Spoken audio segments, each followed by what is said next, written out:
RTP. Con el economista Larry Yumibanda, a quien le vamos a dar la bienvenida. Él es el presidente del Círculo de Economía de Guayaquil. Lo pueden seguir en sus redes sociales como @larryumibanda.com. Ingreso petrolero en el presupuesto general del Estado dentro de los 10 años. Larry, ¿cómo está? Buenos días. Un gusto tenerlo en nuestro programa. Como siempre, hablando de temas económicos. ¿Cuál ha sido la evolución del sector petrolero en el Ecuador en estos últimos años, Larry? Gracias, Doménica. Buenos días también a María Fernanda. Buenos días también a la audiencia. Bueno, la producción petrolera ha venido decayendo en un porcentaje que oscila entre el 5 al 10% con respecto a los últimos 10 años. Sí, y en este mes de julio, la producción petrolera prácticamente se ha desplomado. Normalmente, la proyección que nosotros tenemos, para que la gente tenga una idea, de solamente el mes de julio, es de la producción de petróleo de aproximadamente 15 millones de barriles. Apenas llegaremos a 2.500.000 barriles, solo en el mes de julio. Entonces, eso obviamente no todo va para la exportación. Uno va para el mercado interno, para los procesos de refinamiento de petróleo, pero lo que va para exportación, y esto para que la gente un poco comprenda, sí, se va a dejar de percibir por exportación petrolera, ¿sí?, aproximadamente 550 millones de dólares. Eso que implica que de continuar, ¿sí?, esta tendencia para el mes de agosto, las pérdidas y daños que podría generar justamente esa reducción drástica de la producción petrolera podría oscilar al 1% del PIB. Y obviamente eso trae un sinnúmero de efectos colaterales, y el principal es la desaceleración de las proyecciones económicas que ha tenido el gobierno, a pesar de que en el primer trimestre del 2025 el gobierno pronosticó un crecimiento de 3.4%. Larry, ¿cómo está? Qué gusto verlo. Contrasta esto con dos noticias. La primera, ya este acuerdo con el Fondo Monetario Internacional que le dice, vamos bien, por acá hay otro dinerito para que puedan poner algo en funcionamiento, y además con el incremento de las exportaciones, digamos, ¿compensa un poco el desfase?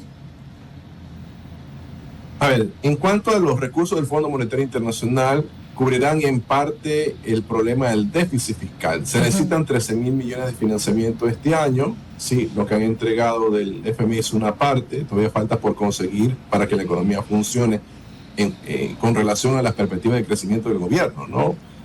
Si no consigue eso, las perspectivas de crecimiento económico van también a caer. Entonces, eso es una mínima parte de las necesidades de financiamiento. Okay. Sí, entonces yo creo que esta situación puede agravarse en la medida que también se genere el estiaje. Sí, entonces ahí ya vamos viendo que el gobierno ha anunciado que para el cierre de año la perspectiva de crecimiento van a ser de 3%. A lo mejor terminan ralentizándose, llegando al 2%.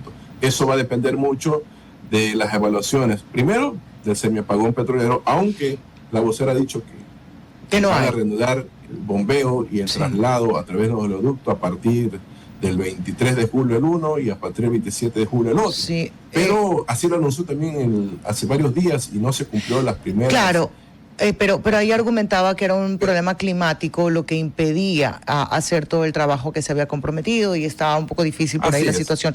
Larry, en algún momento estamos acarreando determinada baja de producción, lo cual nos lleva a una disminución de ingresos. ¿En algún momento lo podemos recuperar o esto ya lo contamos como irrecuperable para el país?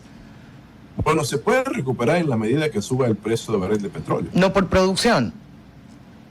Por producción un poco va a ser complejo. Okay. Sí, porque normalmente se necesita 180 millones de producción anual. ¿Sí? Y eso no se va a cumplir en este año, justamente por el mes de julio, dependiendo. También si eso obviamente se alarga para el mes de agosto. Porque la variable de la naturaleza es un poco difícil de controlar, ¿sí? Por decir imposible de controlar. Entonces, esa es la situación en cuanto al tema petrolero. Obviamente va a tener implicaciones en el presupuesto. Se esperaba como aporte de recursos en materia petrolera del presupuesto general del Estado aproximadamente 1.250 millones de dólares. Eso creo que no se va a cumplir. apenas se destinará entre 900 y 950 millones de dólares, justamente por el semiapagón petrolero. Y adicionalmente a eso, también, obviamente, si no se consigue la fuente de financiamiento para el segundo semestre, ¿sí? Las perspectivas de crecimiento y todo lo que implica la economía en general no va a tener el impulso para, de alguna forma, superar lo que se perdió el año pasado, que el año pasado tuvimos una recesión del menos 2% de tasa de crecimiento. Ahora, este crecimiento, incluso en ventas y en exportación, como daba cuenta hoy la vocera, ¿es un efecto por política económica o ya al final es asentar la economía a los resultados electorales? O sea, es decir, me aguanté todo un año viendo qué pasaba, pero ahora sí, dale, podemos gastar o podemos invertir. Dependerá de la liquidez. Entonces, hasta la fecha no se ha visto una fuerte inversión pública en obras de infraestructura, por ejemplo. El sector privado está haciendo lo suyo, está endeudándose para tratar de recuperar lo que se perdió el año pasado, por eso que se ve un leve rebote económico para este año en cuanto a la inversión privada. Pero el desafío es el 2026. Pues imagínense si la tasa de crecimiento económico para este año es del 2%, menos el 2% del año pasado, la economía no ha crecido absolutamente nada, apenas hemos recuperado lo que se perdió el año pasado. Entonces el tema es para el 2026, si efectivamente la economía va a crecer al 3% o a lo mejor termina creciendo 1%. Entonces, hay metodologías en cuanto a las proyecciones de cara al futuro, en el largo plazo, ¿no? Y le pongo un dato, ¿no?, sobre la mesa. En el sentido de que, por ejemplo, si la economía ecuatoriana crece al 2% durante los próximos 70 años, apenas duplicaríamos el PIB per cápita. El PIB per cápita hoy en día está en $5.500. Llegaríamos prácticamente a 11.000. Y eso es prácticamente el PIB per cápita que está llegando a Chile, o sea, para llegar a lo que llega a Chile al día de hoy. Entonces, el nivel de subdesarrollo va a continuar de cara a los próximos 70 años si no mejoran las tasas de crecimiento mínimo 4% promedio en las próximas décadas. ¿Cuál es? La situación es complicada y eso hace que, por ejemplo, estemos en esa línea de subdesarrollo. Claro, Larry, hay algo, a ver si me aprovecho de usted y nos los explica. Por una parte, el gobierno dice, hemos crecido en este primer semestre, y están las cifras que lo demuestran. ¿En cuánto? ¿En 2%? De lo que va del año, Larry. 4% estipuló 1.4 para el primer trimestre. Sí, 1.4. Ya, ¿cómo hago yo una relación entre el crecimiento que ha tenido el país y la disminución de la pobreza? No sé si esas dos variables pueden analizarse en conjunto, porque por una parte está que ha crecido 1.4 y la otra que en esa misma cantidad se ha reducido la pobreza en el Ecuador. A ver, no tenemos datos de pobreza del primer trimestre ni datos del primer. Bueno, yo se la doy. Del 2025. Habrá que esperar, por ejemplo, el informe del INEC. Sí, yo se la doy. La dio hoy la vocera. Si hay crecimiento económico, automáticamente la tasa de desempleo puede disminuir y por obvias razones también la tasa de pobreza. Bueno, los datos fueron 25.4 al año pasado y 24 a la fecha actual, ¿no? Bueno, no lo han publicado a través del INEC, así como el gerente general del Banco Central en un conversatorio dio las cifras, pero recién hace pocos días dieron los datos oficiales. Pero yo creo que de mantenerse esta cuestión de aquí puede haber un leve mejoramiento de los indicadores sociales. Sí, pero habrá que ver el 2026. Lo que sí le puedo indicar es que si no se consigue las fuentes de financiamiento de 13.000 millones de dólares, el déficit fiscal podrá incrementarse a 6.000, 7.000 millones este año, que sería prácticamente el doble del año pasado. Y eso traducido en servicios y obra pública es igual a... que, por ejemplo, no va a haber mejoras en las atenciones de salud, no va a haber mejoras en las atenciones educativas, se van a mantener con la infraestructura existente, obviamente la población crece y eso genera de alguna otra forma malestar ciudadano, ¿no? Ahora, ¿qué le corresponde al gobierno nacional hacer para disminuir el déficit?